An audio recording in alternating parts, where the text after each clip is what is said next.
All those in favor, state so by saying aye. Aye. Any opposed? Motion carries unanimously. Consent agenda. No. So moved. Oh, consent agenda? You trying to mess me up again? No, I Alright. thought I was looking at this. Second. Did I have a motion? I didn't think I did. I'll move it. You got it? You second that motion? Thank you. All those in favor state so by saying aye. Aye. Aye. All those opposed? Motion carries unanimously. Unfinished business, let's see, nope, we finished it. New business, item 12A, interlocal agreement between the city and the Lake Worth CRA to establish the residential conservation and rehabilitation program. So moved.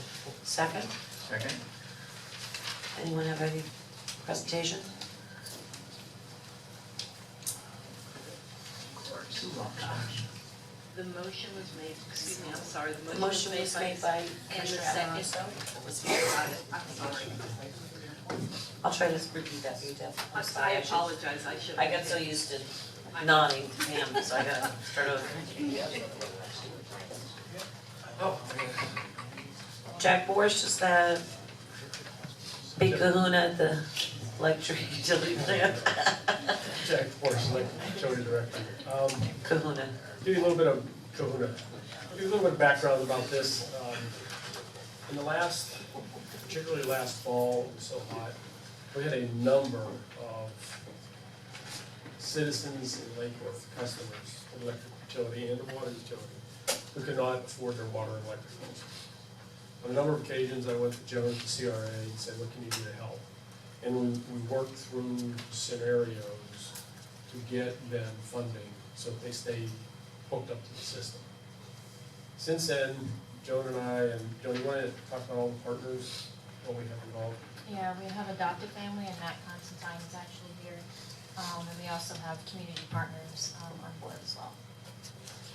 And so we put a plan together for a consortium to look at customers, citizens that are in need for support for their electric, water bills, and basically their homes in general. The thought behind this is, from utilities, Maya and I's point of view, it doesn't do any good to have $1,000 electric bill and not be able to pay it.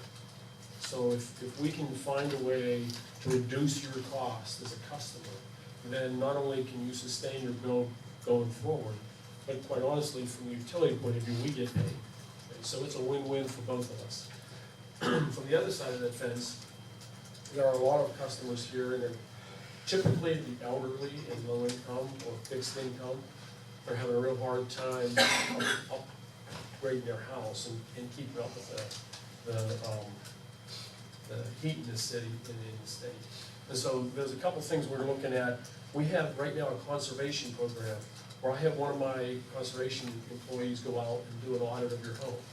They'll go top to bottom, and they'll tell you if you have enough electricity, if you have enough insulation, if you have enough air conditioning, if your windows are in good shape. They do a home audit. And what Patrick comes back and tells you is, if you do A, your payback will be this. If you do B, your payback will be that. So with that said, now what we're gonna do is take that money for people who can't afford to do that A, B, and C, and we're gonna fund that through the consortium, so that this group can now go forward with repairing, making some of the repairs on the house. So do you wanna talk about the funding for this? Sure, so there's actually a couple partners involved. There's the CRA, and we've been doing residential rehab for a number of years now. There's also Adoptive Family, who's gonna be providing social services if persons would like that. There's the city, and happy to say that also Siemens is going to be contributing to the consortium. So we have probably over $150,000 just this first year to start this. There's also a third leg to this, and that'll be the education part of it. And that's where Siemens has stepped up. We received a grant today of $50,000 from Siemens to get this program started. The thought being is, if I go into your house and change the lights, then eventually you change it back to the old place because they're cheaper. So what we want to do is we want to go into the schools, we want to go into the high schools, junior highs, and start a sustainable program going forward And the other thing we talked about was not only just in communities that have funding, this program is gonna extend into the communities that are at need right now. So it's gonna be bilingual across ethnic backgrounds. And what we wanna do is develop a program that's sustainable today, and something we can look forward to in the future. Well, I'd suggest trilingual at least in this community. So that's the program that we're bringing forward, so, do you have anything to add? Yeah, I'd just like to say that it kind of starts with the conservation part of it, and then the city kind of brings it to the CRA and says, you know, I think these people might be able to get the residential rehab program. It's only for those people making 120% below of an area median income. And then we would send in a case manager who would kind of work with them and figure out, you know, definitely yes, they can afford it. And by the way, there's these other services that are available if you would like to take advantage of them. And those might be anything from the food pantry to applying for Social Security to applying for Medicaid, things like that, and that would be done without the family. The actual rehab itself would come back to the CRA and we would bid it out and we would get contractors to come in and do the actual work. The reason that we've been doing residential rehab, like I said, for quite a while, unfortunately over this last year we've had probably about 5 homeowners, elderly homeowners that were actually outside of the district and that we could not help. And luckily with our partners, with Adoptive Family and Community Partners, we got to call them and kind of say to them, you know, we're kind of desperate, these people can't afford their utility payments. But during that, we also found out that the home had no insulation or had leaks, or there were just things that were just out of their control and they kind of got behind and now they couldn't pay their bills. So we needed to come up with something comprehensive that was more than just a Band-Aid, something that, you know, would actually kind of put them back on their feet and hopefully get them the services that they need and at the same time increase the values in their neighborhood. So that's what we've been working on. I'll give you one example that we found. We received one of these calls. We sent the conservation engineer out there.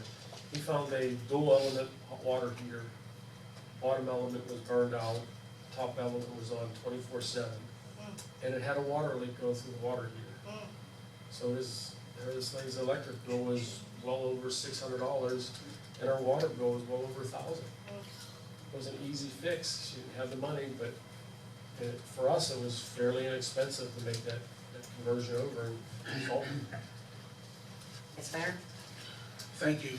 Just for everybody's listening pleasure, could you give us more of the criteria of who would qualify?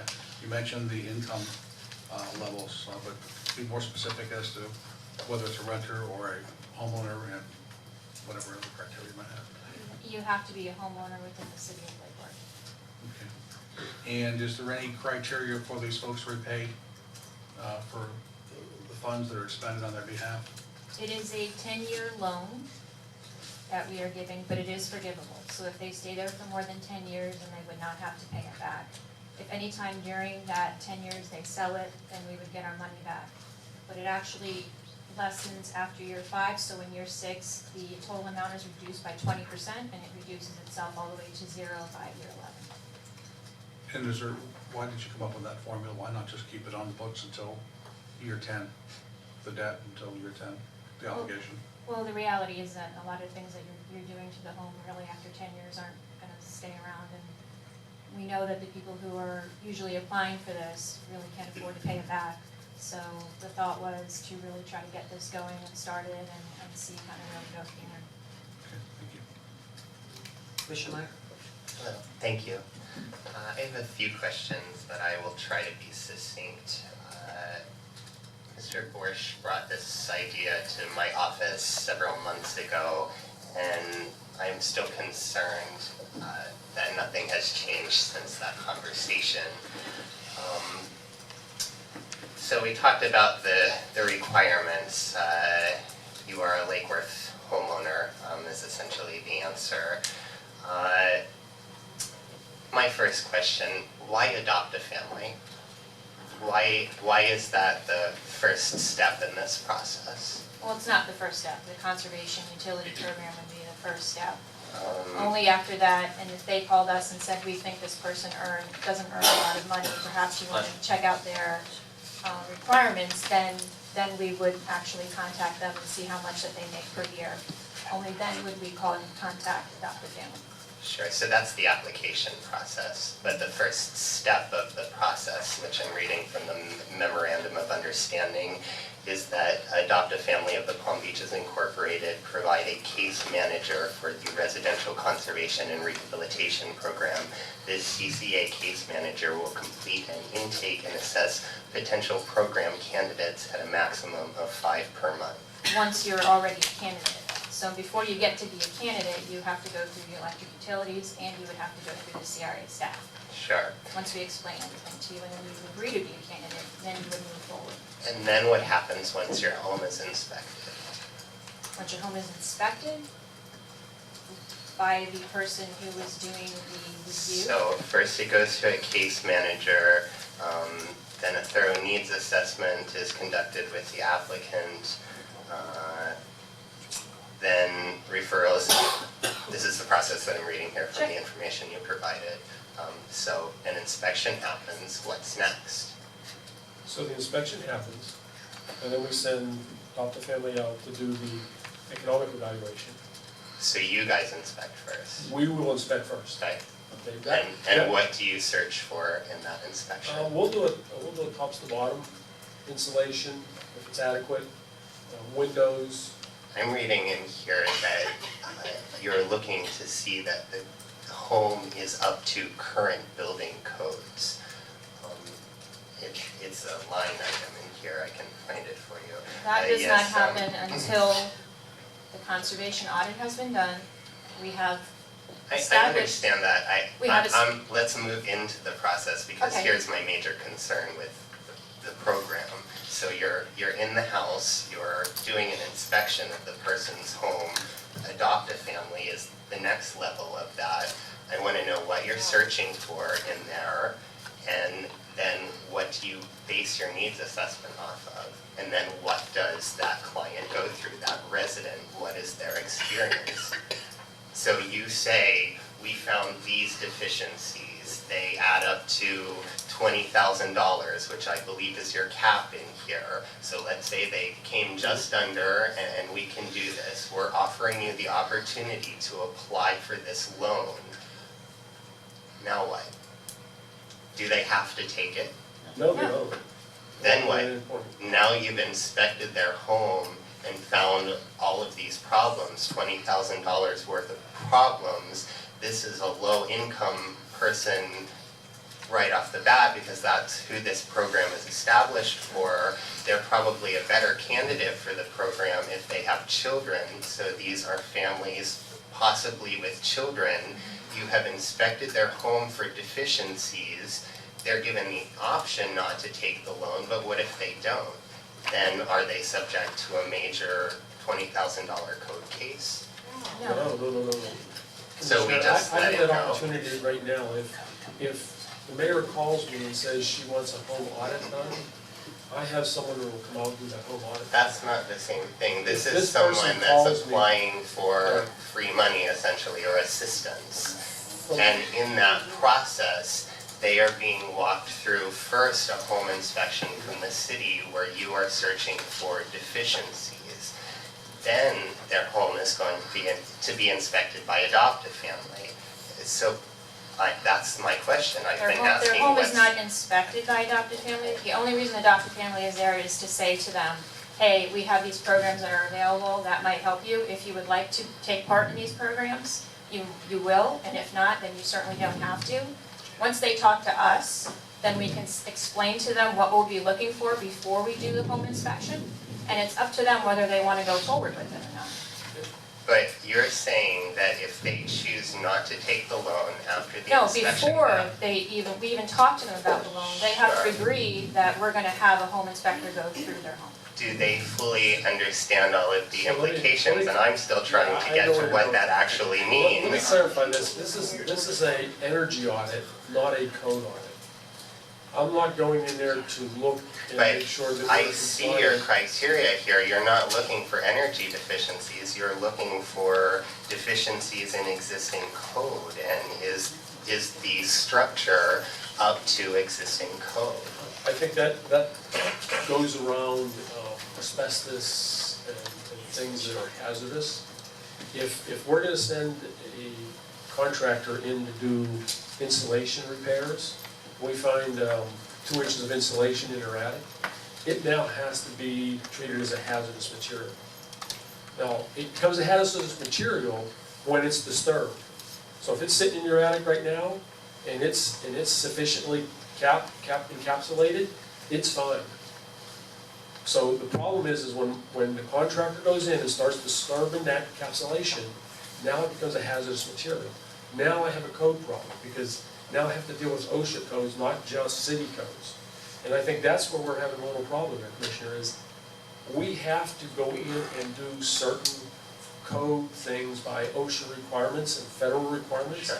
We're not looking to see, I don't think it's ever been intended to make sure that we're up to the number of cars in the driveway and stuff. It actually says something in here about removing additional structures or additional dwellings, so Now, the other thing I'll tell that's you, not matching up with. the other thing that we've discussed is that even if your home is deficient and you're eligible, if the home's not worth repairing, it's not worth repairing. We're not gonna sink $20,000 into a home that's not gonna last 10 Sure. years.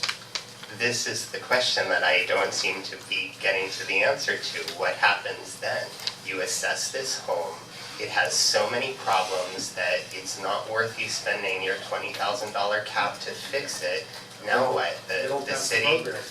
I understand that. Then what happens? I'm not talking about program, I'm talking about residents here, citizens, the person who has to go through your program. Right. Then what? You have documented that this property has major deficiencies.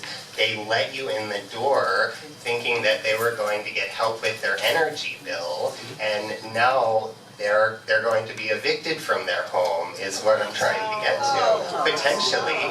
Invited the chambers, please. No, that's never been the intent.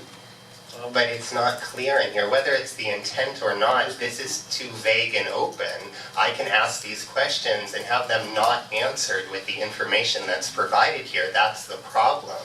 And if you're putting people in a situation where they could potentially lose their homes, get in trouble for the way that they may be taking care of their kids, that's a big thing to sacrifice over going through an application to get a reduction on your energy bill. And those are the answers that I'm looking for in here. And I'm sorry that you and I had this conversation very clearly months and months ago, and I don't see anything in here that addresses those concerns. So that's why we're still having this conversation today. Commissioner, I can tell you that I've been doing this for probably about 12 years, and we've never had anybody that, once we sent the actual building inspector in to do the write-up, that we would say, and they turned us down, they say they don't want it. We don't hand the folder over to code and say, here, go get these guys, they're doing all kinds of stuff. They have to understand, and they will, before we go through this process, that these are the things that, we actually have an inspector coming to your home. So there's usually a really open, communication between the two of us of what exactly is going to take place. And I have never had anybody that, we went in and there were violations found and we didn't address them. So, and we've never had anybody that, that decided afterwards to not do that we would then send coding. It's not something that never happens. I would like to see you actually write for this scenario. I think it's far too possible and plausible to not write for that scenario here. What happens to that particular resident whose home has over $20,000 worth of work required? They're not going to be approved by the program. Now the city has this information in their hands. What happens to that person? That needs to be in here. We would probably seek other help, whether it be from the county or from the state, and there are other programs available to get us to above the $20,000 in repairs. Understand our intent is to improve the property, not to condemn it. We would much rather have these residents in a positive position, and that's the intent of this program, not negative.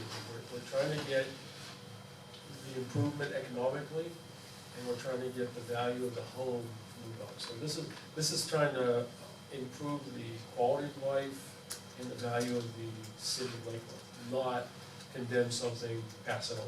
And it's never been that intent. I am fully in support of an ordinance that will enhance people's lives. However, when there's a big hole in it that could potentially leave a person in a really bad situation as a result of an energy conservation program, I think that hole needs to be filled. Thank you. Vice Mayor? No, I was. You let him but go. I was well ahead of that. I'm hearing some, unhappy reactions from the room, and I think some concern from Mr. Borsch and Ms. Oliva. I think we're all clear on what the intent of the program is. It's intended to make the city better, to help individual homeowners' lives be better, save energy for the utility, all good things. It's intended to link different providers of different services and make good things happen. I think we all agree on that, we all get that good thing. I think the concern that Commissioner Meyer is raising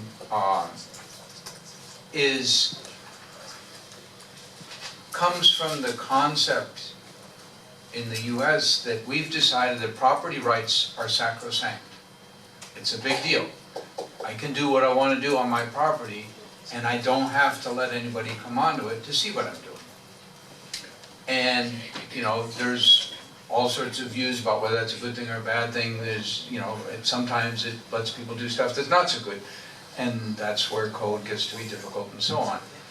I think what would give Commissioner Meyer a higher level of confidence that unintended consequences, I don't think he's referring to intended consequences, obviously not. You guys are good guys, good people. I think if we might want to revisit this a little bit, go back and write in something that explicitly states, here's how this works. Whoever comes in to do the inspection is looking for this intent. If they find other things, that is sealed, that doesn't go anywhere if the homeowner doesn't want to deal with it, because you've let people in for one purpose and they find other stuff, such that the homeowner has some level of protection that, all hell doesn't break loose and they find out stuff that they didn't maybe even know. I think informally, with that in place in writing, that this stuff is not available for elsewhere, because they didn't give the permission to come in for other inspections. Informally, I have high confidence that what you're both going to do, and whoever follows you, you're going to work with the people and say, hey, look, understand you've got some issues, here are some programs that might help you deal with them. If you want to, cool. If you don't, we're out of here. This inspection never happened because you didn't let us in, you didn't let code enforcement in or the building inspector in for those purposes.